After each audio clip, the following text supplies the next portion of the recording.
Assalamualaikum warahmatullahi wabarakatuh. Saya Satria Dana Malik dari program studi Hubungan Internasional. Di video kali ini saya akan mengulas tentang teori kontrak sosial yang telah dikemukakan oleh 3 filsuf besar.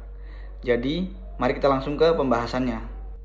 Teman-teman, pernah nggak sih kalian bertanya-tanya gimana sih asal mulanya negara ini terbentuk? Terus, mengapa kita harus tunduk pada hukum pemerintahan? Jawabannya bisa kita temukan dalam konsep yang dikenal dengan teori kontrak sosial ini. Sebuah ide besar yang lahir dari para filsuf seperti Thomas Hobbes, John Locke, dan Jean-Jacques Rousseau. Jadi, mari kita mulai dari Thomas Hobbes. Jadi, menurut Thomas Hobbes, kehidupan manusia tanpa pemerintahan itu ibaratkan kayak hidup di alam liar gitu, yang penuh ketakutan dan kekacauan. Ia juga menyebutkan sebagai kondisi yang sunyi, miskin, menjijikan, brutal, dan singkat. Karena itulah, manusia membuat perjanjian untuk menyerahkan haknya kepada satu penguasa mutlak, Leviathan, agar bisa hidup dalam kedamaian. Dalam pandangan Hobbes, negara yang kuat dan absolut adalah kunci untuk mencegah kekacauan. Berbeda dengan Thomas Hobbes tadi, John Locke punya pandangan yang lebih optimis tentang manusia. Bagi John Locke, keadaan alamiah tidak sepenuhnya buruk. Manusia ini memiliki hak alamiah seperti hidup, kebebasan, dan kepemilikan. Namun, tanpa hukum yang jelas, manusia ini hak-haknya rentan untuk dilanggar.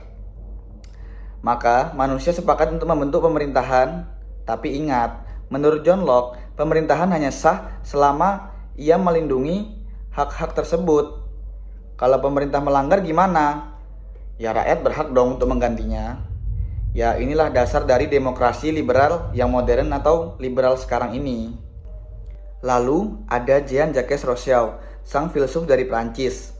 Rousseau percaya bahwa manusia pada dasarnya bebas dan setara. Masalah muncul ketika kepemilikan pribadi menyebabkan ketimpangan. Solusinya gimana? Sebuah kontrak sosial di mana semua individu bersatu di bawah kehendak umum atau disebut juga general will.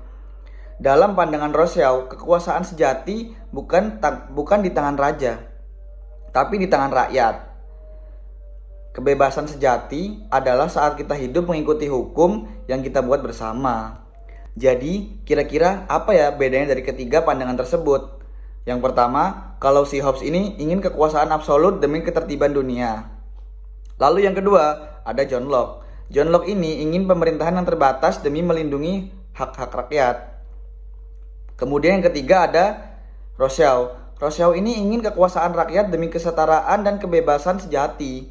Nah, tiga tokoh ini dan tiga pandangan berbeda, namun semuanya membentuk dasar dari sistem politik modern yang kita kenal hari ini. Dan mungkin itu saja dari saya.